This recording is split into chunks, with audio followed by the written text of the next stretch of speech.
அனைவருக்கும் வணக்கம். நான் உங்களுடைய ராஜா. அதாவது தி சப்கான்ஷியஸ் மைண்ட் என்ற ஒரு புத்தகம், ஆள் மனதின் அற்புத சக்தி. ஒரு அமெரிக்கன் ஒரு எழுத்தாளர் ஒரு 55 வருடங்களாக ஆராய்ச்சி செய்து அந்த புத்தகத்தை உருவாக்கி இருக்கிறார். நம் ஆள் மனம் சக்தி தான் ஒரு மிகப்பெரிய சக்தி, மாபெரும் சக்தி, மகா சக்தி. கடவுள் அப்படின்னு சொல்றது கடவுள்ன்றது உள்ள இருக்கிற கடவுள் யாருன்னா அந்த ஆழ்மனம் தான். நம்ம எதை நல்ல விதையை விதைக்கிறோமோ, தவறான விதையை விதைக்கிறோமோ, என்ன விதைக்கிறோமோ அது முளைக்கும்னு சொல்லுவாங்க பெரியவங்க. நீ என்ன விதைக்கிறியோ அதானே கிடைக்கும் அப்படின்னு.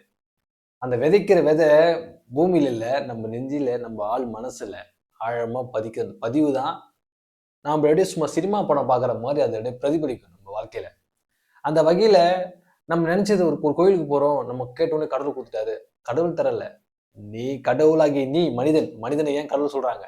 கடவுள் நம்ம கேட்குது நம்ம கிடைக்கும். நம்ம தான் முடிவு பண்றோம், நமக்கு என்ன வேணும் என்ன வேண்டாம்னு நம்ம தான் முடிவு பண்றோம். அந்த வகையில உடனே கடவுள் நமக்கு அந்த கோயில் அது நடந்துரும். நம்மளுடைய என்ன வேலை செஞ்சு அந்த பிரபஞ்சத்தோட கனெக்ட் ஆகி அது விஷயம் நடந்துரும். உடனே இந்த கடவுளை கும்பிட்டதெல்லாம் நடந்துச்சு, ஒரு அந்த கடவுளுக்கு தேங்காய் 1000 தேங்காய் அபிஷேகம், பால் அபிஷேகம். ஐயோ, என்னென்னலாம் பண்ணுவாங்க தெரியுமா? ஸோ அது அந்த சிந்தனை, அந்த நாலேஜ், அந்த கொஞ்சம் அந்த அறிவு தடுமாறி போயிடும். ஆனா அது ஒரு நம்பிக்கை. நம்ம என்ன விஷயம், நான் கடவுள் தப்பா சொல்ல வரல, ஒரு எக்ஸாம்பிள் சொல்றேன். அந்த வகையில அந்த ஆழ்மனம் சக்திக்கு, நம்ம விதைக்கிற விதைக்கு சக்தி கூட்டும் விதமாக தான் அந்த கடவுள் சக்தியை நம்ம எடுக்கிறோம், அந்த வைப்ரேஷன். அப்ப அந்த நம்ம எதை நோக்கி பயணம் பண்றோமோ அதை சார்ந்தவர்களை ஒரு பாசிட்டிவ் எனர்ஜி சொல்லுவாங்க. அந்த தனுஷ்கார் சொல்லுவாரு, என்ன சொல்லுவாருன்னா, எண்ணம் போல் வாழ்க்கை, பாசிட்டிவ் எனர்ஜி. எல்லாரும் பாசிட்டிவ் திங்க் பண்ணுங்க, பாசிட்டிவா பேசுங்க, நெகட்டிவா பேசாதீங்க, எல்லாம் சொல்லுவாங்க. அது என்னன்னா, நம்ம அந்த துறை சார்ந்த ஒரு நபர் நம்மளுக்கு ஆழ்மனை என்ன விதைத்திருக்கிறோமோ அந்த பாசிட்டிவ் எனர்ஜி நம்ம வாங்குறோம். ஸோ கடவுள் சக்தின்னு பாசிட்டிவ் எனர்ஜி வாங்குறோம். ஸோ பாசிட்டிவாகவே அதை பற்றி பேசிட்டே இருக்கிறோம், தினம் அது கற்பனை பண்ணிட்டே இருக்கிறோம், தூங்கும் போது நம்ம சிந்திக்கிறோம். ஸோ அது பலம் மேல பலம் மேல பலம் மேல சக்தியை கூட்டிகிட்டே இருக்கும் போது அது நம்ம கண் இதில் பிரதிபலிக்கும், அதுவாகவே நம்ம மாறிடுவோம். ஸோ நமக்கு நினைச்சது கிடைச்சிடும். அந்த வகையில் இந்த ஆழ்மனின் அற்புத சக்தி, மகா சக்தி அந்த புத்தகத்தை உருவாக்கி இருக்கிறாரு டாக்டர் ஜோசப் கான்பே. ஆகையில அந்த புத்தகத்தை மறக்காம தயவு செய்து எல்லாரும் படிக்கணும்.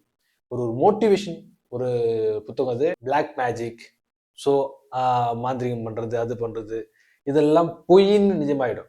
ஸோ எங்கேயும் நீங்க போக தேவையில்லை. உங்களுக்கு என்ன தேவையோ நீங்க வீட்டில் இருந்தபடியே அது செய்ய முடியும், இயக்க முடியும், உங்களை தேடி வர வைக்க முடியும், ஈர்க்க முடியும். ஸோ அதுதான் அந்த சக்தி, மகா சக்தி, ஆள் மனிதன் அற்புத சக்தி. ஸோ அதை அழகா நீங்க பயன்படுத்துங்க. அந்த புத்தகத்தை படிங்க, அதில் நிறைய வாக்கியங்கள் இருக்கு, நிறைய இந்த எப்படி பயன்படுத்தணும் இந்த உத்திகள் இருக்கு.